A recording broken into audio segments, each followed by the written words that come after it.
nainga loba boye badepute oyo banomaki bango badepute baza esatio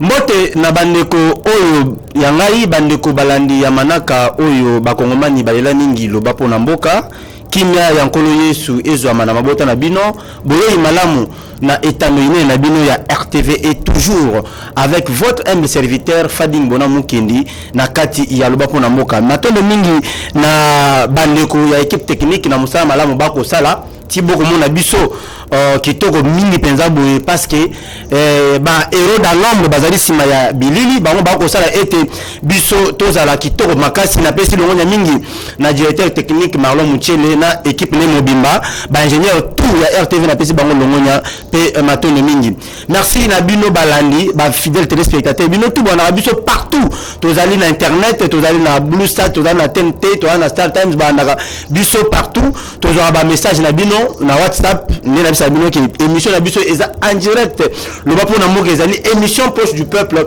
ezali rendez-vous populaire rendez-vous du peuple oyo ezwamaka chaque mardi jeudi et samedi à 22h hein donc restez branchés scotché boben raté beaucoup ma message beaucoup on a posé la émission biso comment on a posé tout en descente comment toko réagir peut te répondre voilà et l'autre ezali le 24 juin 2023 boyo qui était sur le plan politique, rémission politique, mais moi ndamka ya culture au toko branché toko tenir concert il y a mon amboka artiste ferego là il y a kobeta concert na stade des martyrs mokola lelo alors toko soutenir le va pour namboka yo soutenir voilà rapidement na émission la biso lelo ezali solo oyo to mesana ya niveau na biso mikolonie to mesana bino nanga mona plateau te nana ba yimboka ba yi politique bango ne ba kolobela hein bango la peuple bango ne ba kolobela peuple na ma actualité kili oyo eko traverser Kinshasa particulièrement et Congo en général rapidement nazana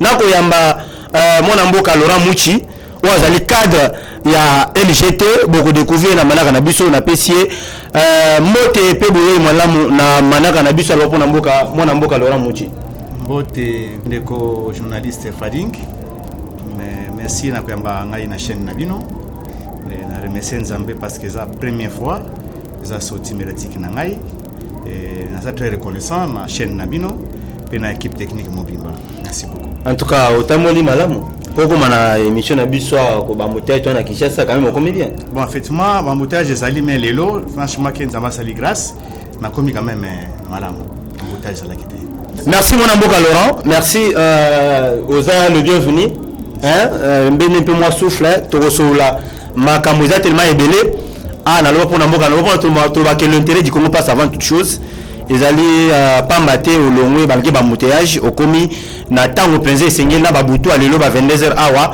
okomi po le mboka na yo po la petite souci ya koza patriote alors atamboli moko te tout susu azali accompagné na communicateur auto bengi yemwa na plateau confrère patient et passé plutôt na ko pesa pe mote pe boye malamu na loba pona mboka. Merci beaucoup très cher confrère, je suis très heureux de partager ces plateaux avec vous face à face et surtout avec notre cadre de la nouvelle génération Tshisekedi, l'honorable Laurent Muchi, que j'ai toujours soutenu, que nous soutenons tous en tant que famille politique de la nouvelle génération Tshisekedi. Merci. Merci beaucoup confrère Passy. Restez avec nous, on va vous revenir tout juste après. Rapidement avec mon amboka Laurent. Parlons d'abord, parlez-nous de vous. Qui est Laurent Muchi? Balingi ba découvrir Laurent Muchi azali nani? Yebisa biso penza oyo zali oyo salaka pour être bayimboka baso sur la malamu la personnalité que vous êtes. Merci beaucoup Ndeko Fading. Laurent Muchi azali cadre na kati NGT. NGT zali c'était Ligue des jeunes. Oyo zali ko préparer ba candidat lui-même mandataire même pour na kopesa mboka mandat mususu ngai nafanya na Selembao na quartier Badading pesima na Mbala kuna nazali kobunda mpona kodéfendre intérêt ya mboka na biso. Vraiment, il vous rappelle que M. Laurent Mouchi Azalis, non seulement, non seulement cadre à parti, mais il cadre na entreprise publique au Boyebi Snell. Avec cadre monnaie, tu vois qui a voici na partagé qui affiche, il y a que tu as mandé Laurent Mouchi Awa, nana ba questionner au bino ba peuple botinda qui pour Ndeko Laurent. Torotuna ye awa il a ses prises pour na mais à répondre pour tout ça le ba pour Namboka to le ba pour Namboka. Voilà, merci beaucoup Ndeko Laurent de repasser. Aux alliés cadre il y a NGT, aux alliés communicateurs il y a NGT. J'aimerais d'abord que vous puissiez nous parler de la NGT. C'est quoi NGT? En tout cas, c'est une question très pertinente pour Nanga. Je tiens d'abord à saluer tous ceux qui sont branchés, qui nous suivent de partout en République démocratique du Congo, voire même en dehors de nos frontières, et surtout les fans de cette émission, Loba Ponamboka. Donc, Loba Ponamboka, passé en tant que Molobeli, Naroloba Ponamboka. Voilà. Merci beaucoup. Avant aussi de commencer, je tiens à dire grandiosement merci à l'équipe de la coordination nationale de la nouvelle génération Tshisekedi par rapport à la nomination au Yotaïko Saléman, choix et Koyupi Panabiso pour que tous se retrouvent comme étant membres de l'exécutif national. Voilà, je vais tout droit dire grandiosement merci à monsieur le coordonnateur national, Eric Njoli, sans oublier ses collègues, je vois le coordonnateur Jacob, le docteur, coordonnatrice Joël Muyololo, sans oublier monsieur Roger Bisambi. Alors, pour ne pas perdre le temps, je vais directement répondre à votre question. La NGT signifie tout simplement la nouvelle génération Tshisekedi. Donc, nouvelle génération Tshisekedi, nous sommes une association au sein de la Ligue des jeunes de l'UDPS. Okay. C'est une association qui est politique. Donc, nous sommes une association qui regorge la crème intellectuelle de jeunes, comme je l'ai dit, partout au Congo, voire même en dehors de nos frontières. Et cette association, la nouvelle génération Tshisekedi, a vu le jour à un certain 26e jour du mois de mars depuis 2009. C'était donc des jeunes intellos, comme on peut le dire, na terme bakino, bafandaki ba comprendre que noté, il a fallu basunga la sphinx délimitée, l'héros national, le père de la démocratie, Etienne Tshisekedi Wamulumba, pour m'émailler jusque dans la magistrature suprême. Alors, pour faire que Oyo Ezalaki Vision, c'est comme ça que le 5 pères fondateurs, parce que NGT est allé fondé par 5 personnes, Oyo Baïbani très très très bien, et Nakati Nabango, on peut citer le fondé James, fondé Gérard, fondé Carlos, fondé Fabrice, il y a aussi Emmanuel Diogo, le docteur, Azali parmi les fondateurs, il y a nouvelle génération, Tshisekedi, Owapi, Tozali, co-défendre. Donc, Ezali association, où Sangisi Bilengi Nabakush Nango Nyoso. Mais mingi Bilengi, Oya Boanya, Pi Mayele, au Bazali na sens et responsabilité. Même au peut bazali na sens et responsabilité, la nouvelle génération Tshisekedi NGT et Yebaka, Narosangisa Bango. C'est-à-dire la NGT est là aussi pour former des jeunes utiles à notre nation, la République démocratique du Congo. Au lobby, est allé association ou un parti politique? C'est une association dans la Ligue des jeunes de l'Union pour la démocratie et le progrès social, l'UDPS. Une association qui compte et faire élire les députés en M23. Est-ce que Ndeko Passi, communicateur NGT, Toyoki Malam, donc toujours exemple, IDPS est créé par Batou. Moutouté mais par Batou. NGT PB par Batou. Alors, NGT dans la carte Union Sacrée, ils ont soutenu la vision chef de l'État. Donc, c'est une association où ils en ont bébé, en fait dire, sur le plan politique. Est-ce qu'ils sont capables de faire élire les députés dans 2023 ou ça la majorité présidentielle, il y a Fatih Béton? Merci beaucoup. Je vais d'abord rectifier. Ouais. La NGT n'est pas une association bébé, non. C'est une association qui compte déjà 14 ans d'existence. Okay. Une fille qui a déjà 14 ans, comprenez. Dans ce côté, au moins, si nous l'a payé. Mais vie âge naïe au tel non, la loi est péquissibou. Je me limite là. Donc la NGT, c'est l'association BBT. C'est une association d'ailleurs différente d'autres petites associations mallettes. Parce que primo, la NGT est structurée sur tout le plan. Et pour votre information, nous sommes aussi bien, très bien même implantés sur l'étendue de la ville-province de Kinshasa, avec l'homme que j'appelle la source d'inspiration diplomatique, John Wanja, qui dirige la NGT Kinshasa. Depuis prise à commande, vous voyez que toutes les 4 fédérations à Kinshasa sont en marche. À la Tchangou, nous avons le baobab de la NGT, Junior Chiloboyamba. Sur Okina Funa, vous allez trouver une dame qui est comme un homme, Ornella Kimbembi. Sur Okina Lukunga Okuta John Kamwina. Sur Okina Mwamba Okuta Ndeko Berlin Tao. Donc nous sommes là. Une association qui est bien structurée, plus que même d'autres petits partis politiques. Est-ce qu'une association bien structurée qui a une expérience de 14 ans, la question est-ce qu'il faut élire les députés en 2023, d'ici décembre 2023? Mais au Kataïna Maloba, on peut merci beaucoup. Pour votre information, actuellement, la NGT a aligné plus de 285 candidats pour les élections 2023 au décembre. Allez-y vérifier. On a aligné plus de 285 candidats. Et notre coordonnateur national, Maître Njolu, que je salue en passant, nous a toujours dit la vision majeure de la NGT.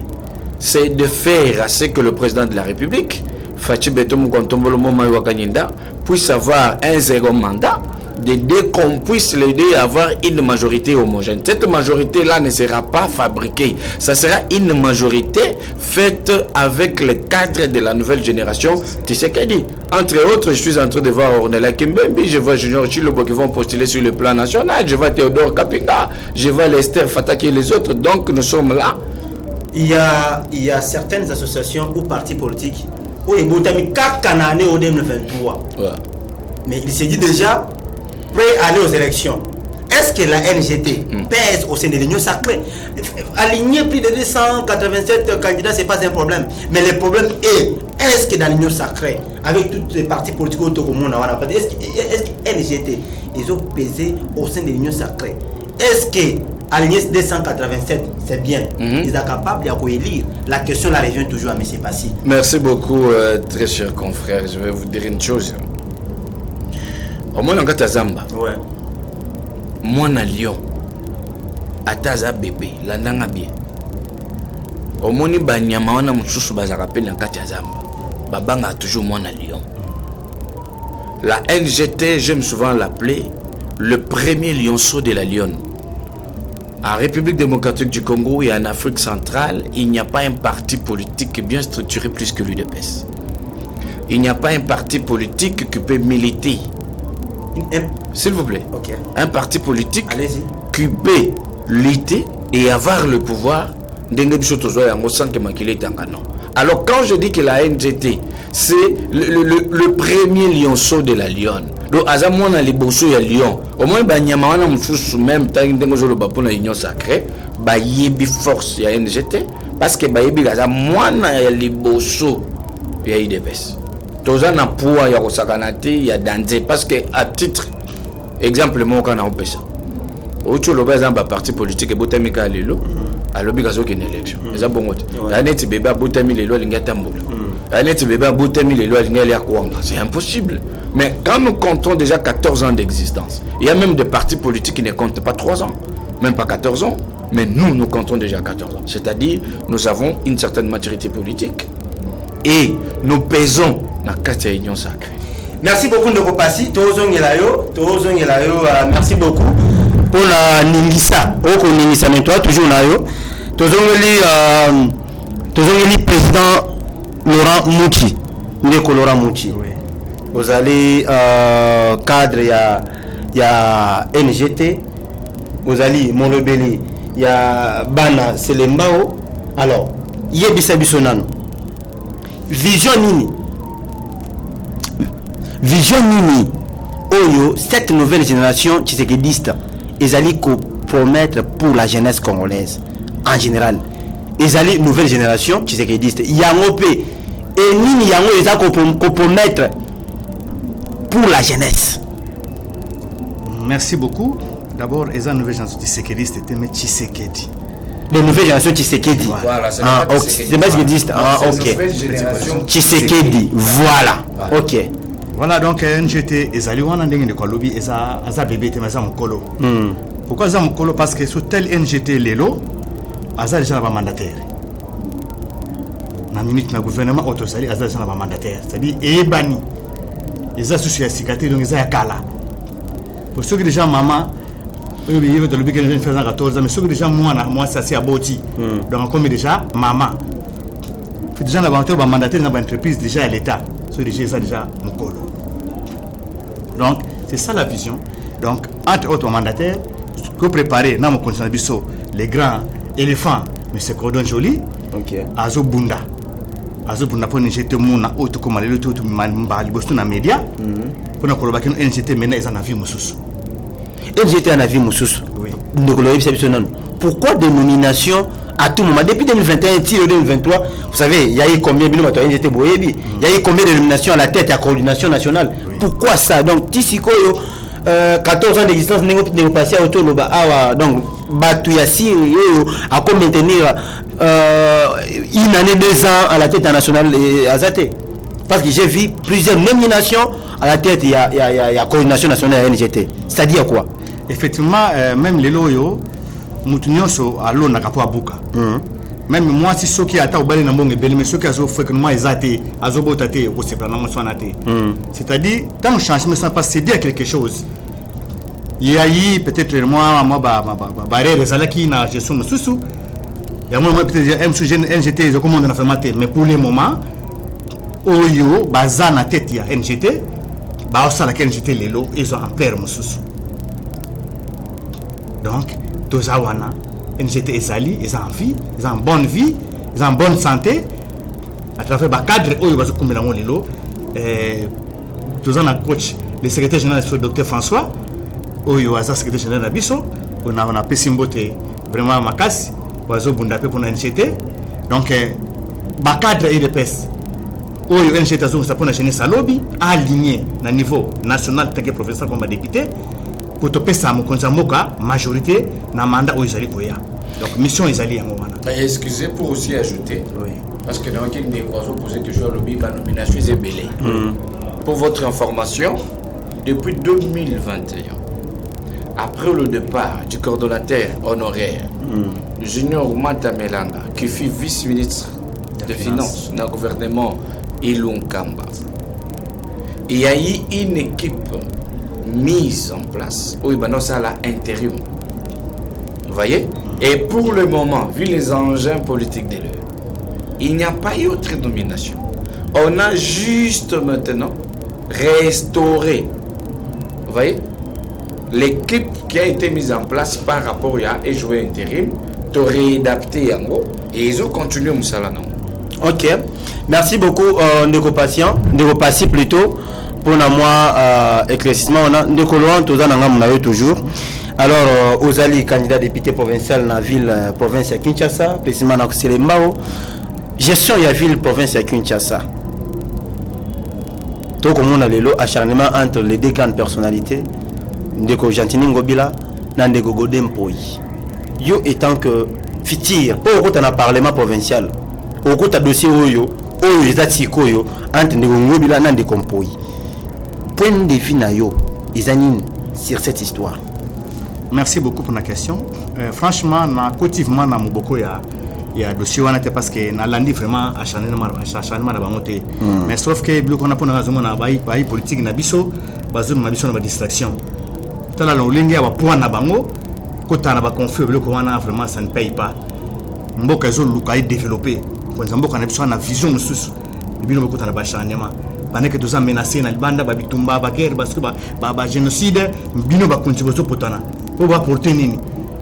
Et on manifeste na biso et sauter paté par la marée rebelle parce que bango bazo kamba yango bazo mériter yango te franchement ba kamba yango ba mériter yango te Ndeko Laurent Muchi azali candidat député na Nguna Selembao kuna alobeli peuple na ye ba depuis longtemps a ko va toujours ko sala ba makambo ya ko sala. Je vous rappelle que monsieur Laurent Muchi azali cadre national, donc pour dire que na quartier place afandi to place ya na circonscription électorale na ye akosala makambo nasengi na directeur technique Malo Muchele a proposé biso élément oyo bomona ndenge kani ndeko Lola Muchi akokabula mapa akuti bato bakosala musala baolela ye akabi mwa moke aza nango na mobola à suivre. Nala leka liboso ndoso na sima te leka liboso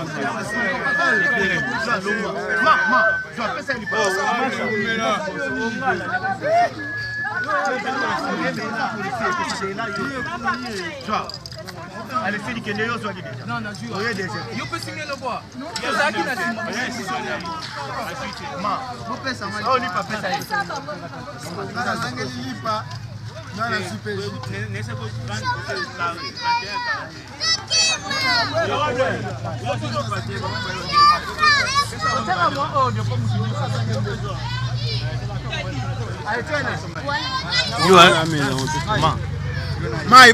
Allez, Essili.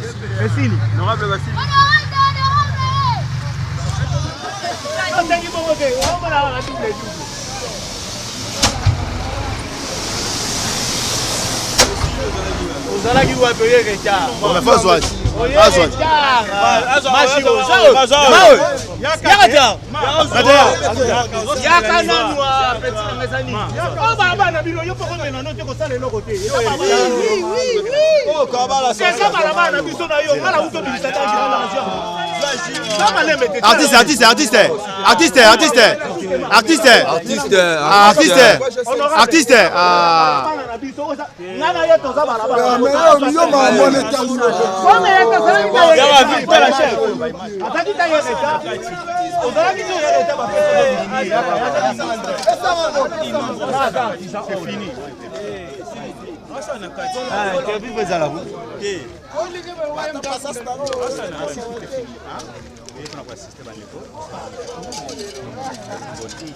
Non, eza au moins le rozo salamana et bani le tout ça en long temps. Eza eloko ezo pesa pe moi valeur à mukie na mama pango ba papa na biso bien que to sala ngala zana nga kantona ati. Mais effet que traiteur et dindi ozo ça ils ont avantage à lupa na biso na continue boire ka ba brigi pour traiter on est bimé ça là. Donc na sala on a nous pour honneur ya honorable mais honneur na avenir. Mais yo pe lokolo yé pour nous renforcer ba petit na biso ne ba ça boy. Eza malamu eza pe ka honneur à quartier na biso pour so ke ndaki yo poser en valeur tia. Voilà, merci beaucoup Neko Malo Muchele directeur technique pour la image ya malamu oyo ocho de Talisa biso bande ko boto na bino moko mote malamu ya Ndeko Lola Muchi ko sala Ndeko Lola Muchi totali ba image oyo ko sana kati ya quartier Badading na commune seulement au place yo ko sala place oyo yo ko postuler misala ko tamwa nini. Oui, franchement misala ko tamwa malamu poto yo ka kiete ma érosion wana yo muto banaki yango Kota makele ya elongo na biso beto cheki makele depuis 2021 depuis 2020 2021 yo che makele oye ba 100 sac ba bini o le to moni Fati Béton quand même il y a eu quand même des avancées significatives j'espère. Oui franchement merci pour moi pour nous rappeler bon toko bata ma société parce que na minute surtout que na campagne électorale les campagne était mais sauf que les gens devant télé que ba question posée dans un droit à couper ses réponses sauf que c'est vrai on a lutté pour ces quartiers pourquoi quand la population ndenge ziko souffrir soit arrivé na Badading en 2015 j'ai vu un beau quartier mais ezoko kende kaka na ba érosion banda ko soko bato bazoko fa na ba AVC j'ai dit mais comment na kota la kabo ina mukena zanango pour ça ko sunga mezalité na osala boni j'ai dit non je dois faire quelque chose et nzambe asimba ki motema na ngana muke onga na bénéficiaka mona ba mituka ba fulu ba ipave ba bambou ndo ba jeune ba sac ko intervenir pour éviter ba progression et ba érosion.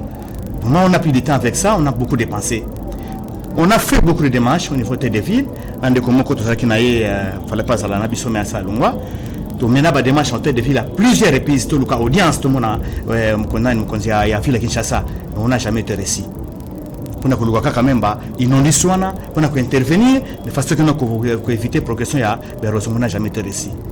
Et les loyaux tous les mêmes konzamboka na ba média et na ba mikanda et les longs ambassadeurs grâce Mkonzambo en tout cas je dois c'est notre président de cause à l'ingrate Fachi Béton tout le monde va enchaîner ça n'a pas de dingue vraiment tout le monde qui est papa pas mon thème qui bon Zambé avec qui la nabiso et les lots va enchaîner ça misale so salema et franchement la tombe bien que nous on comme misale so salema et na monde bande ko bazo ko la ba moni ngalibi papa tozo nyokama tozo soit ata mo ngoli ezade mais musala bazo saleza ba ko futa binote bazo pointer biso tina fin ma oui mais ata 2000 francs ya ko pesa ata bande ko ata mo mai ba milaka papa pesa so ata mo mai ko mela misala ki ngapa sina bibo safa na ko songa bino sima ina kende kenda maluki mo quelque chose bino luka mapa mo baji ya mo le moni na zo pesa bande ko tande bazo wela zo mona ki ezo pesa pe image amabe le coup d'année bateau esclavagisme pendant que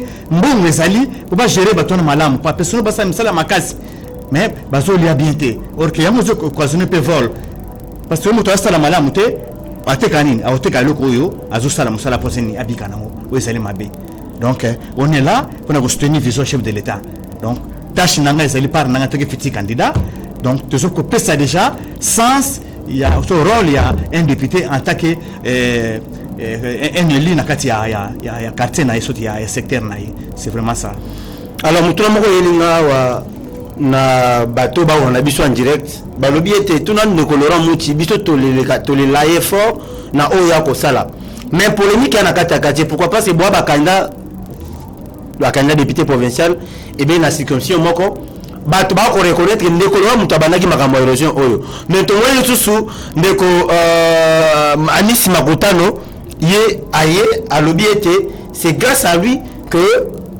ba érosion anti-érosion ou bien ba angé et bani ko sala musala mais ba peuple ba natif à quartier ba lobi été muto ya bani makambo oyo ezande ndeko Laurent Muti muto aluga biso ba kabla kura muto atie biso ba sac boyo beto mo na bilili na ni place wana yo ko loba nini franchement ezali passi OK bato baso se moquer na peuple congolais.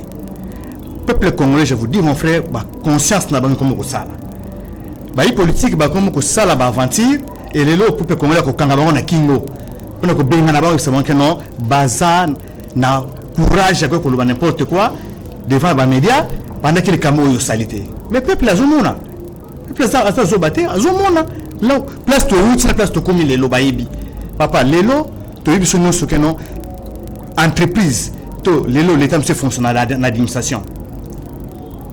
Pour moi de que c'est mon wana ebi malelo c'était comment il y a une étude qui fait partie il y a OVD abane ko yanengeni il y a eu de notables de quartier auto initiaba note auto komela ba konja mboka ba sisi ya mboka pour lelo izo solution wana il y a des correspondants ba mandeko godon po yu ba répondre que noti ba niveau ya finance ya budget tu te landeli que mbongo ebi malelo misala ne banda yo yana ba chinois azumbo na poche na ya ministre sallam sala c'est le gouvernement congolais c'est notre président de la République.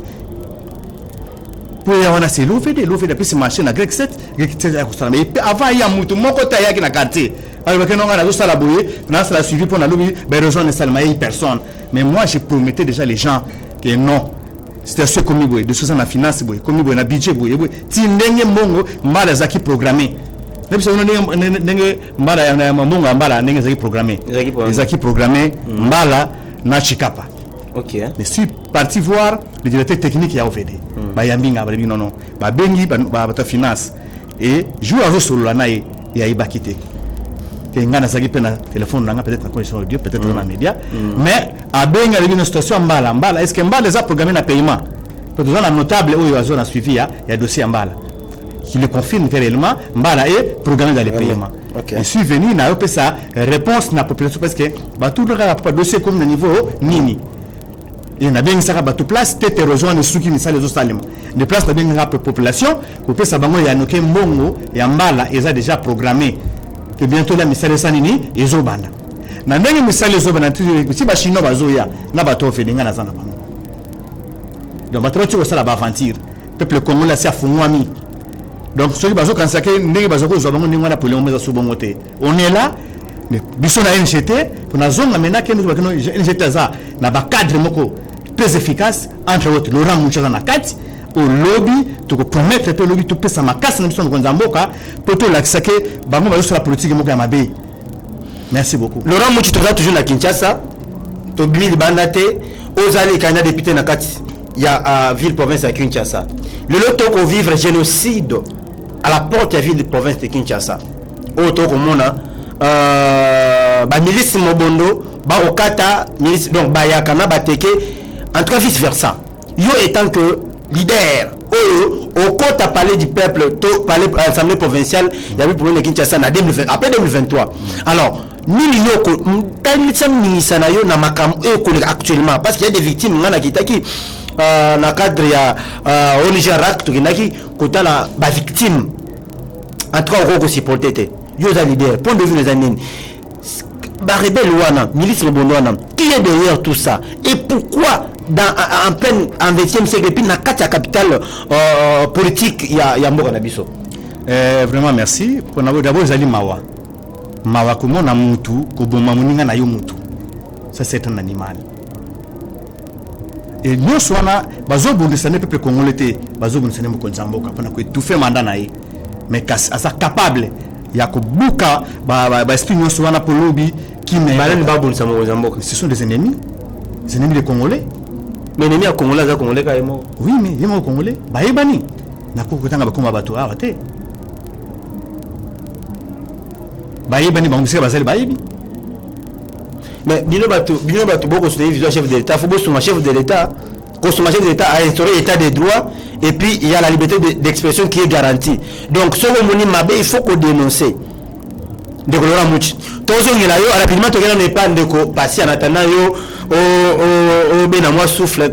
Tozo ndeko passer confrère journaliste, il azali communicateur ya NGT.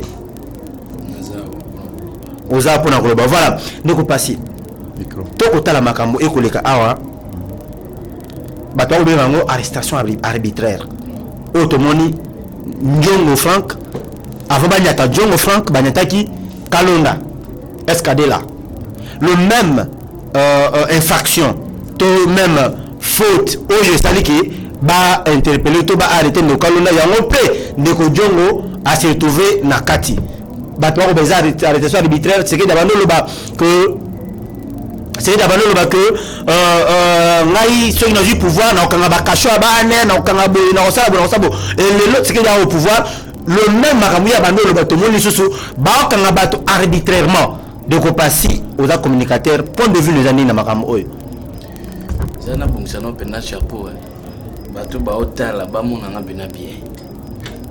Il y a une chose que nous devons toutefois comprendre et maîtriser.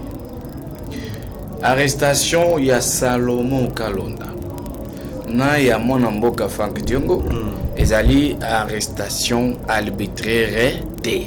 Ok. Mais nous devons tous savoir que dans une société, c'est ce que je suis en train de dire, ouais. Quand une personne parvient à faire ce qu'on appelle la transgression de la loi, Moutouane Fazala interpellé. Et nous avons ce qu'on appelle l'institution judiciaire. Moussala Nangozanine, veiller à l'applicabilité de la loi. Vous voyez?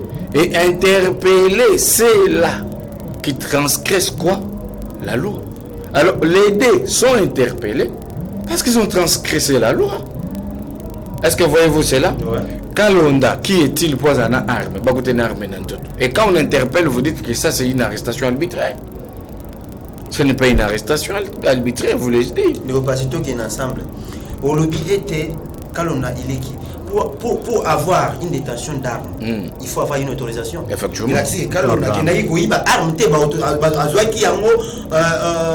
légalement autorisé. Est-ce que Hollande dit qu'il y a entre Bango et Bango contradiction?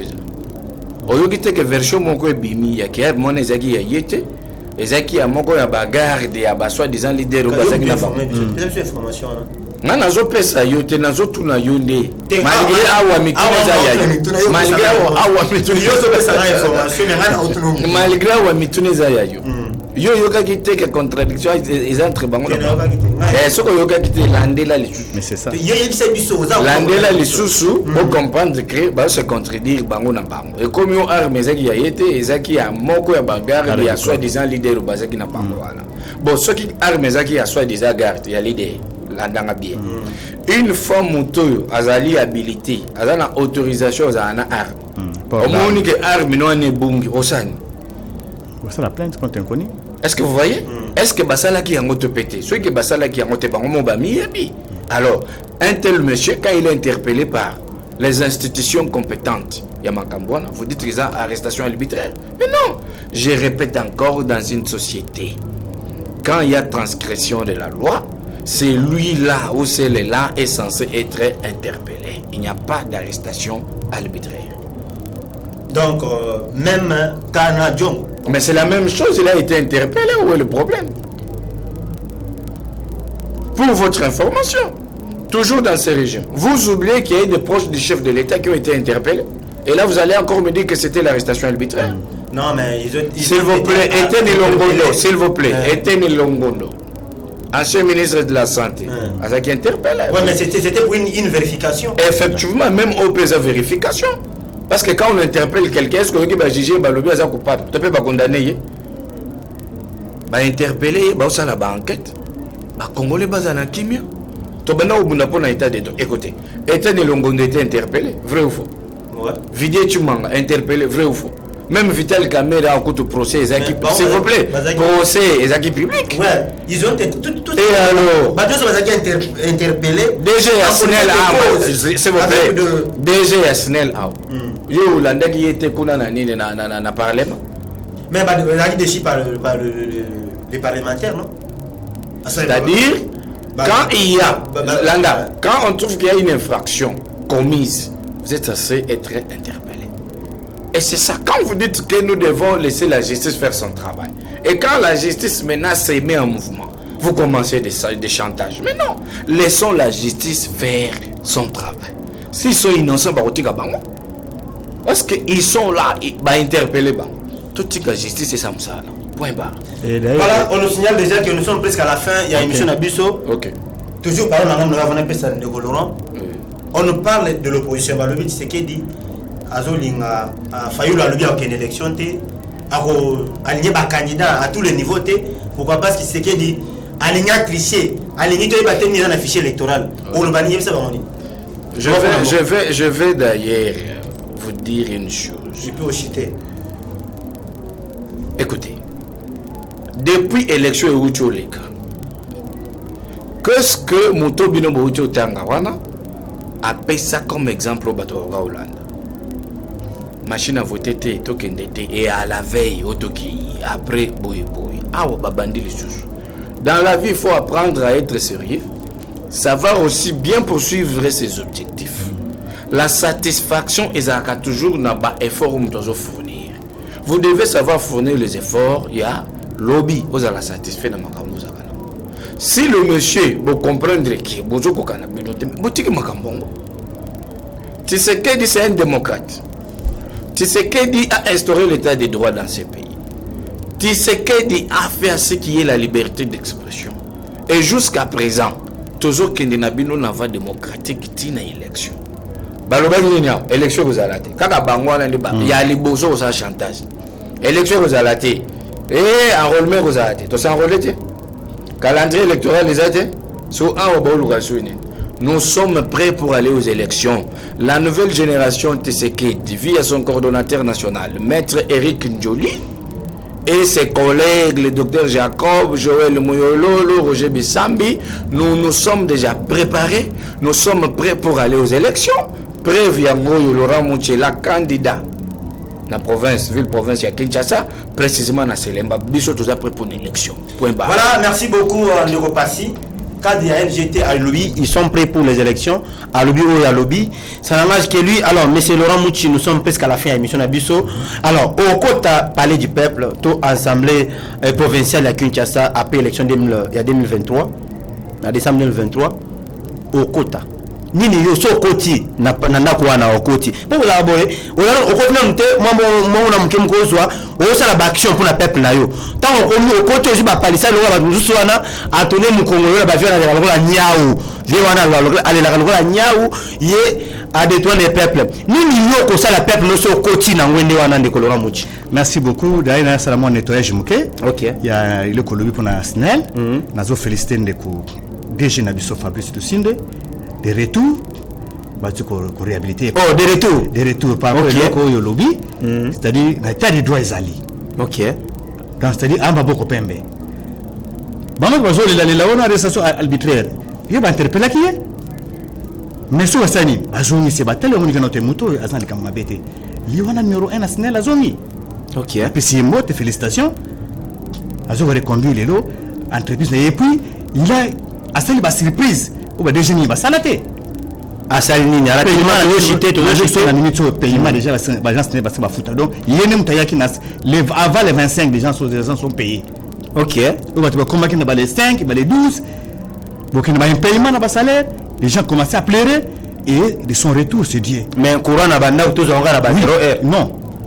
Courant, quand on a besoin de stage. Correction Ezali. Moi, je vous informe. Ouais. Il y a une nouvelle cabine, on va implanter, ma cabine va 20 kV. Changement Ezali, je vous informe.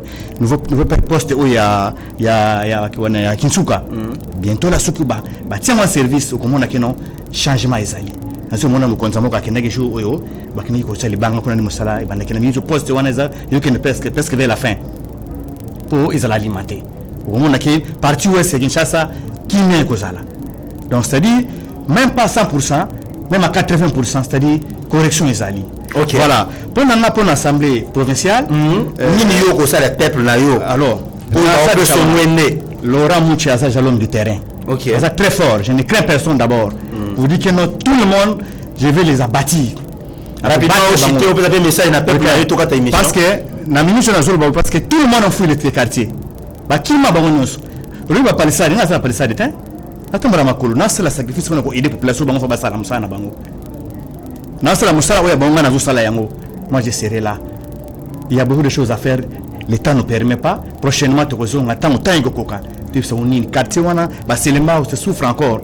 Les gens qui députés, ils même à Kamébélé, ils ont là. Les sénateurs, ils ont temps, ils allient, autour les quartiers, autour de sa population, ni autour de la banque. Mais il y a moqué déjà, autour de ça, ils ont Ok, merci beaucoup, Laurent. Rapidement, 2 secondes. Merci beaucoup. Les gens en question, mon retour, ils ont répondu à quitter.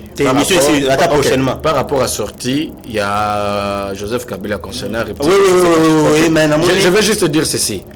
C'est non-événement. Et vous devez savoir, s'il vous plaît, non-événement, vous devez savoir une chose. Un arbre qui tombe fait trop de bruit qu'une forêt qui pousse. Nasukiwan. Merci. Voilà, merci beaucoup, mesdames et messieurs, très chers fidèles téléspectateurs de la RTV. Ezaki solo, manaka na bino oyo bolingaka mingi, na bandako na bino bofanaka pona kotala loba pona mboka. Loba pona mboka. Parce que l'intérêt du Congo passe avant toute chose. Que Dieu bénisse la RDC. Merci beaucoup à l'équipe RTV. Merci au directeur des programmes, M. Christian. Merci au directeur technique aussi, Marlon Moutiele, Papa David, ainsi que toute l'équipe, tous les journalistes. Balobi est na RTV, tranche matinale et bandi à partir de ce lundi, chaque jour, tranche matinale en direct. Boye malam na manaka na bino, boko me la biso. Tozali so bolingo ya mande boyo ka sunde ko Laurent Muchi bokoma bosenga ye lisusu akoya na plateau na ndeko pasi molobeli ya koloba. Que Dieu bénisse la République démocratique du Congo. Bye. Naina loba boy. Ba député yo. Ba no maki bango ba député. Ba da esatio.